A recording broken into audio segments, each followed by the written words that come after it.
Shama kabajamtoota hordoftoota Oromiyaa Education Multimedia kun barumsa afaan Oromootiin isinii dabru barumsa maatisii kutaa kudhanii unit 1 paartii lammaffaadha. Amma karaa barumsa keenya haa dabarru. Akkuma kutaa tokkoffaa waliin ilaalle exercise 1.2 irratti hidhamne. Exercise 1.2 maal jedha? Which of the following are polynomial function? Gaafiin tokkoffaan polynomial function hati adda baasii jetti. Yeroo nuti polynomial function hati adda baasnu akkami digriin isaa nan negatiivii ta'uu qaba jechuudha. Himicha kana guutumaa guututti digriin isaa nan negatiivii. Digriin negatiiva ta'uu hin qabu. Ammas deebi'ee lakkoofsa irra x dha ta'uu hin qabu. Lakkoofsa irra jijjiiramaadha ta'uu hin qabu. Kana jechuun gaafii akkamiiti seete? No, gaafii kanaa tanafaa ta'uu hin qabu. Gaafiin akkanaatis ta'uu hin qabdu. Amma kana yeroo ni filaallu kun polynomialidha. Digriin isaa negatiivii miti. Nan negatiiviidha jechuudha. Kanas yoo ni filaalle akkasumatti polynomialidha. Sababni isaa nan negatiivii miti.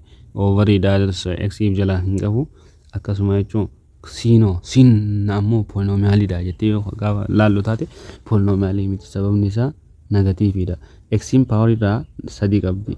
Kanaafuu negatiivni 3 negatiiva jechuudha. Kanaafuu negatiivni 3 nan negatiivii miti jechuudha. Kanaafii kun polynomialii miti jechuudha. Polynomialii miti. E'das yoo laallu taate polynomialii miti. F yoo laalle polynomialidha. D yoo laalle polynomialidha. G yoo laalles polynomialidha. H yoo laalles polynomialidha. Sababni isaa x'n asiin ala jirti. Ala jirti. Kuda kadifama. Asiin h'n ala jirti jechuudha. Kanaan radikaala keessa jirtu bakka tana kun x'n tun radikaala keessa jirtu. Radikaala keessa kan jiru meeqa? 3 bichaadha jechuudha. Bakka tanatti 3 bichaatu radikaala keessa jira. Kanaafuu kunis polynomialidha. Polynomialidha. As keessa kamtu polynomialii miti jechuudha. C fi E bichaadha jechuudha. C fi E lamaan kun polynomialii miti jechuudha. I yoo kan laallu taate I'nis polynomialii miti. Sababni isaa akkuma qoolii ilaallesan kana yoo kan fudhatu taate x radikaala jala jirti. X'n radikaala jala jirti. Kanaafuu himichi kun polynomialii miti. F yoo E G yoo kan fudhatu taate polynomialidha. K yoo kan fudhatu taate K yoo kan fudhatu taate polynomialii miti jechuudha. K'n polynomialii miti. Sababni isaa 3 over 6 plus x kun sila 6 plus x over 3 yoo ni fi kan jiru taate polynomialidha ture. Garuu akkanatti polynomialii miti jechuudha. L yoo kan fudhatu taate akkasuma polynomialii miti. Jala waa'ee qaba. Kana yoo kan fudhatu taate n'n polynomialidha. M'in polynomialii miti. Dividedidha heeruudha kunis. Polynomialii miti. Kun polynomialidha. 0 polynomialidha. Qwiin akkasumatti kunis x'n asitti radikaalaan ala jirti. Kun radikaalaan ala waan jiruuf kunis polynomialidha. Osoo radikaala keessa jiraate kan jiru immoo hin ta'u. Amma waan radikaalaan ala jiruuf ni ta'a jechuudha. R yoo kan fudhannu taate polynomialidha. S yoo kan fudhannu taates akkasuma polynomialidha. T yoo kan fudhannu taates polynomialidha jechuudha. Gaafiin lammaffaa maal jetti? Give the degree of leading coefficient in the constant terms of each of the following function. Each of the following function in question 1. In question 1. Yetti question 1 in eesera duuba question 1 in eesera achol jira jechuudha. Question 1 achol waliin laallee jira. Ol deebinee ilaalla question 1 as irraa kaasnee ilaalla. Question 1 kan godhu leading coefficient constant term fi degree isaa murteessite jechuudha. Arraa kaanu ammalja f of x is equal to 3x to the power of 4 minus 2x to the power of 3 plus x square plus 7x minus 9. Degree jalqaba polynomialii ta'udha. Erga polynomialii ta'e degree leading coefficient constant termii murteessita jechuudha. Amma kana yoo kan fudhannu taate asitti degree guddaan 4 Kanaafuu digirii 4 kaanna leading coefficient ammoo lakkoomsa digirii 4 bira jiru kana kaanna lakkoomsi x bira jiru kun digiriin 4 mi erga digiriin 4 ta'e digirii guddoo kana jala lakkoomsi jiru meeqa 3 kanaafuu 3 fudhannee kaanna constant termiin ammoo constant termiin lakkoomsa x hin qabne jechuudha lakkoomsi x hin qabne sagalee waan taateef negatiiva 9 kaayyanna jechuudha biyyoo kan fudhannu taate akkasumatti innis poolinomiyaaliidha maalirree digiriin isaa meeqa 25 digirii bakka jirutti paawarii guddaa akkaataa 25 leading coefficient isaa meeqa leading coefficient isaa takka jechuun leading coefficient isaa takka constant termiin isaatis akkasumatti takka jechuun CO kan fudhannu taate ififu poolinomiyaalii miti DO kan fudhannu taate poolinomiyaaliidha saniifuu digiriin meeqa digiriin 2 digiriin guddoon 2 jechuun digirii guddoon 2 deebi'ee lakkoomsa digirii guddoo kana jala jiru meeqa 1/3 dha degrees to leading coefficient is 1/3 constant term is 1 constant term kana lakkoomsa x hin qabne digriin ammoo guddoo kana digirii guddaa hin qabu lamaan tana lama jala lakkoomsa jiru y kana bira kan jiru 1/3 kana jechuudha iyoon fi kan fudhannu taate 3/t plus 2/t square kun bootaa wal jijjiiramee jira sila akkam ta'uu qaba t/3 plus t square over 2 tun jala dabartee tiin gubbaa ante 3 jala dabartee tiin tun gubbarraa ante akkamitti akkanatti hono t/3 plus t square over 2 yoon fi kan jutaate sirriidha poolinomiyaalidha jechuudha akkana garuu poolinomiyaalii miti f yoo halaallu taate poolinomiyaalidha akkana jaa 180 minus 95y digriin meeqa digriin y nas gubbaa uumamaan takka qabdi kanaafuu digriin takka leading coefficient ammoo negatiiva 95 sanboodarra constant termiin lakkoomsi x hin qabne kana 108 jechuun constant termiin jiyoon fi kan fudhannu taate maali xin digriin isaa height degree waan jeef jecha asitti degree maal fudhanna 6 fudhanna jechuun degree meeqa degreein 6 leading coefficient meeqa 6x bira lakkoomsa jiru kana yoo kan fudhannu taate 312 dha jechuun constant termii lakkoomsa x hin qabne garuu waan hin qabneef jecha maal jennaan 0 jennaani jechuun kanas yoo kan fudhannu taate akkasuma x square asiin ala jirti jennee jirra akkuma reefu laalle ala jirti jennee jirra kana erga ala jiraatte x square ni fudhanna x square digriin isaa meeqa digriin isaa 2 jechuun digriin isaa 2 leading coefficient isaa immoo radical 3 dha jechuun radical 3 erga taate constant termiin isaa immoo meeqa radical 2 dha jechuun radical 2 dha jechuun radical 2 dha alaallo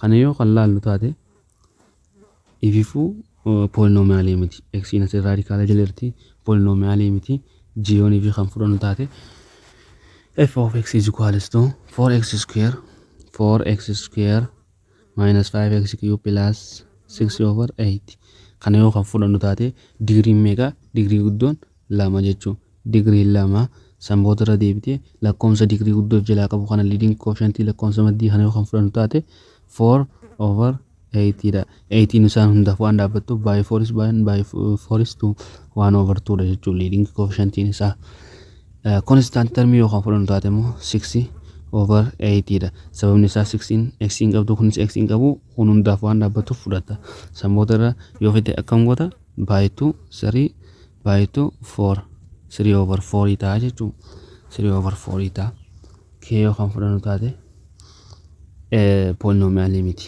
akkamiin tura sila 6 plus x over 3 ture kanaafuu poolinomiyaalii miti kunis akkasuma poolinomiyaaliiti y over 180 ta'uu qaba ture mnis akkasuma sirrii miti jechuun divided kuni hin ta'u jechuun kun ni ta'a inni ni ta'a akkuma kan lamaa yoo ni fi wal bira qabnee halaallu taate oppositii waliiti akkamitti yoo heetu taate jijjiiramaan jala jira asirratti immoo jijjiiramaan gubbarra jira jechuun kanaafuu jijjiiramaan gubbarra jira ni ta'a jechuun maal taatu bare digriin meeqa ta'a digriin takka ta'a leading coefficient ammoo maal ta'a 1 over 12 ta'a jechuun 1 over 12 ta'a. deebii constant termii lakkoomsi x hin qabnas bira kana ni jira hin jiru. Kanaafuu plus maal minus maal jechuun only numberiin hin jiru. Kanaafuu maal jettarre kanaafuu 0 jennaanii jechuun kanaafuu 0 jennaanii yoo kan fudhannu taate hundi isaaniitu 0 degree rise kaasii constant term rise kaasii hundi isaanii 0 ta'a jechuun p yoo kan fudhannu taate polynomial miti jechuun polynomial miti q yoo kan fudhannu taate as kun radicaalaan ala jira kanaafuu polynomial dha jechuun maal taare degree meeqa ta'a degree 97 ta'a maaliif kanan taane warri jettan ammoo 97 fi 83 kamtu irra guddaadha 97tu irra guddaadha jechuun kanaafuu degree 97 erga fudhanne leading coefficient meeqa ta'a radical of 54 ta'a jechuun radical of 54 ta'a constant term ammoo pi ta'a pi jijjiiramaadha jijjiirama meeqa 3.14 dha kanaafuu constant term isaa pi ta'a jechuun kana keessanis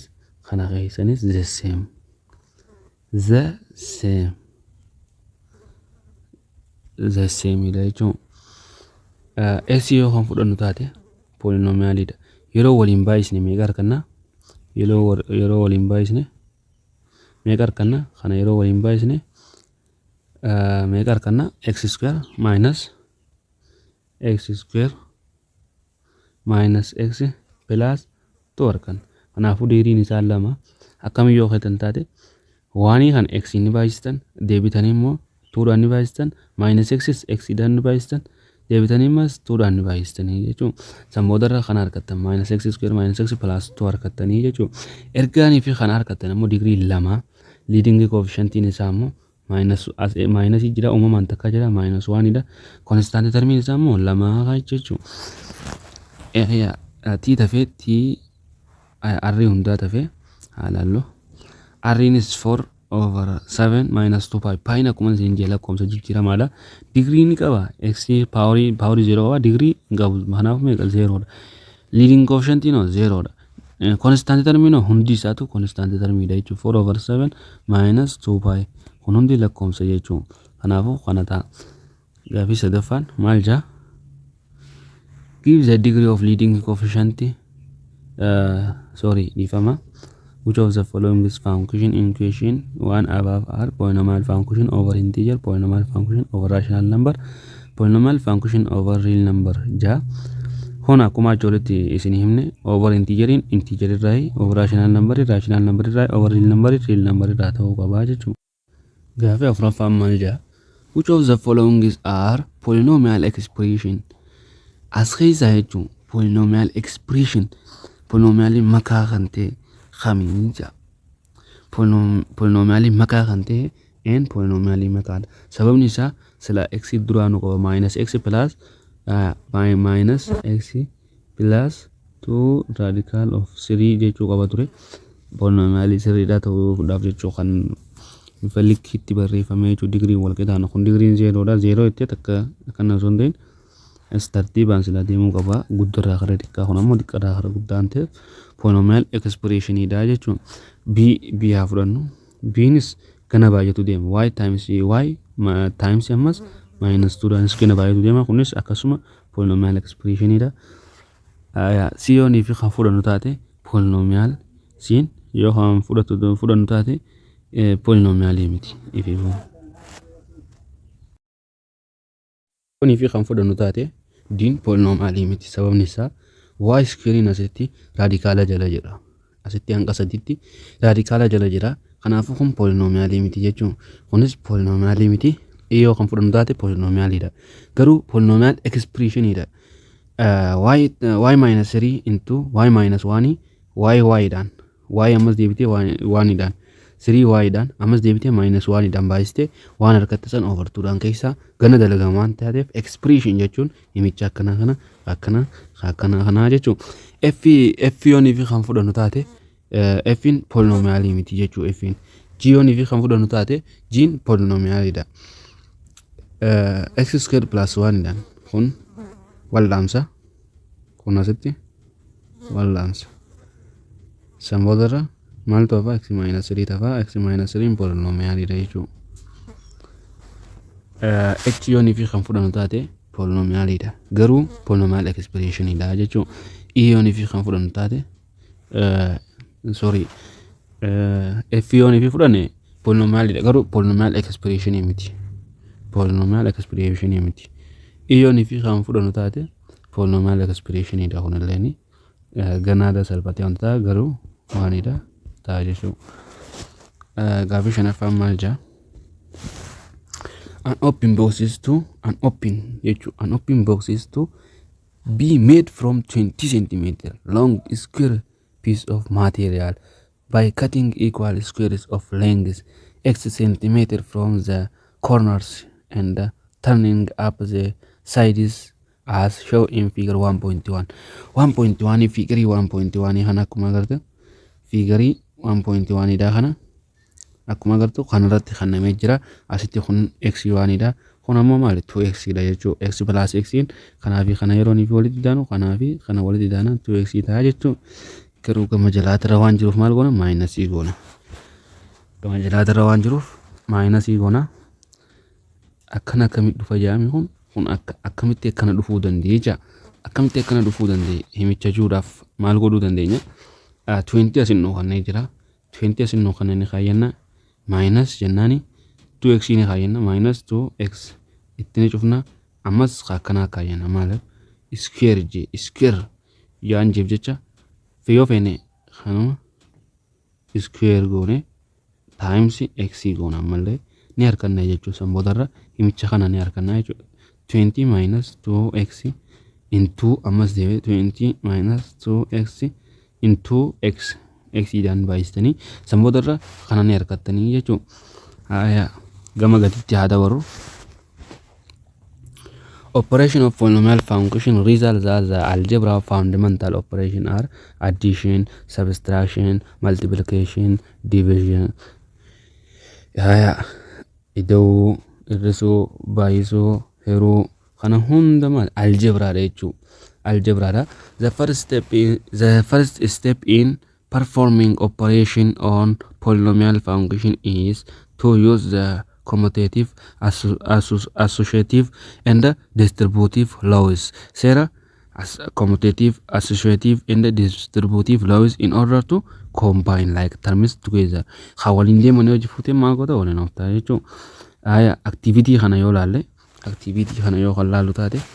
What are like terms given example? Termi takka fakkeenya kan ni jaa. Termi fete fudhachuu dandeessa. Subtraction fi kanaafis fuutee ilaaluu dandeessa jechuudha. Gaaffii sadaffaa kana ilaallu. Gaaffii sadaffaa yoonii fi ilaallu taate for any series real numbers real numberii sadii jira. Real numberiin sadan kun maali?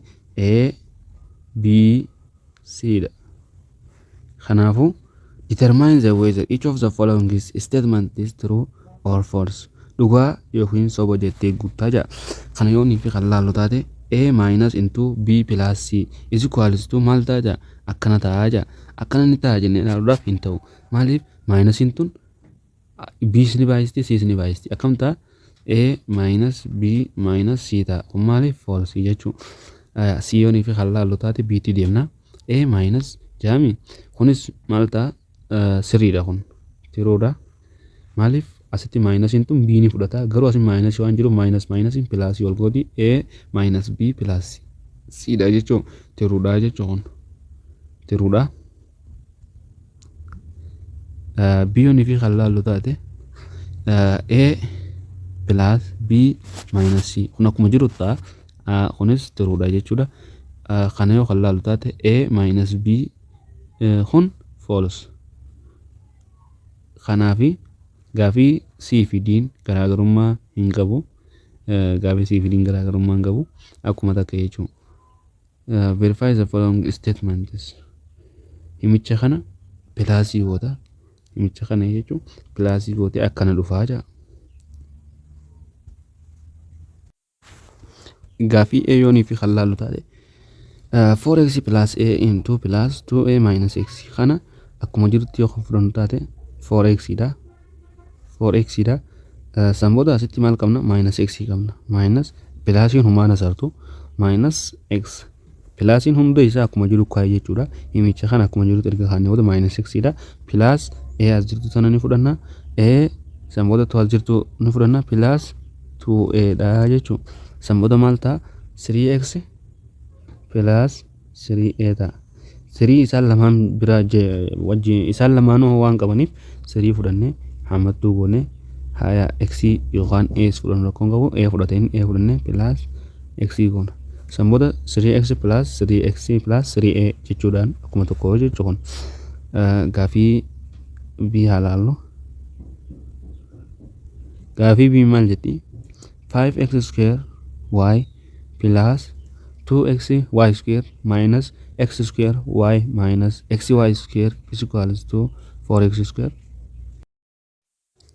5x square y 5x square y plus 2x y square minus intun hunda ishii baay'isti minus hundaan baay'isna minus x square y plus to minus itti nan gubaayite plus itaati plus x y square samboodara minus x square y kajuu kanaan kana kam godha irraa irrisa 5 irraa takkaas uumamana jirti godhasta meeqa taati 4 x square y samboodara kun maal jaa 2x y square jaami kalamaffaadha kun ammoo plus x y square samboodara maal jaa maal ta'a 3 x y square ta'a jechuudha deebisaan teenya maal taati 4x square y plus 3x y square taati no kana taati jechuudha b c yoon fi kan fudhannu taate sinis maal jaa 8a kun minus b goota asittis minus 9 goota sambooda maal ta'a asitti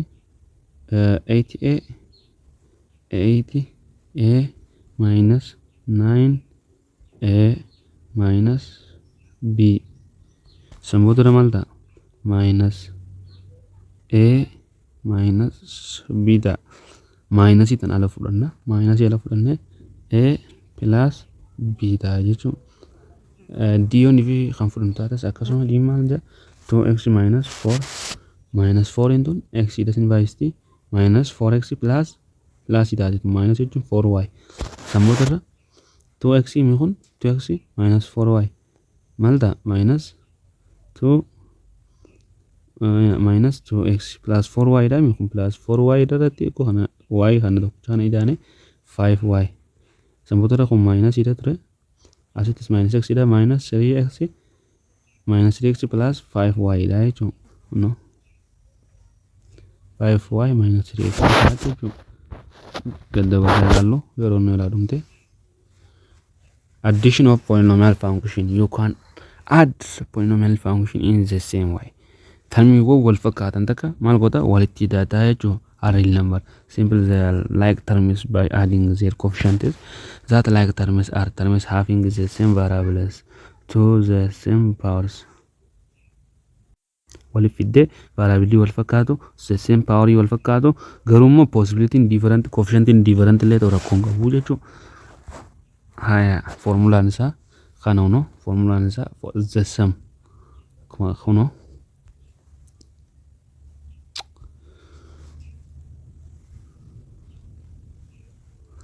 the sum of two polynomial function f and g is writing f plus g the sum f fi g walidi deyo kan jotaate f plus g yenne furan is defined as zero ibsamu jechuun gabaa jedhaan f plus g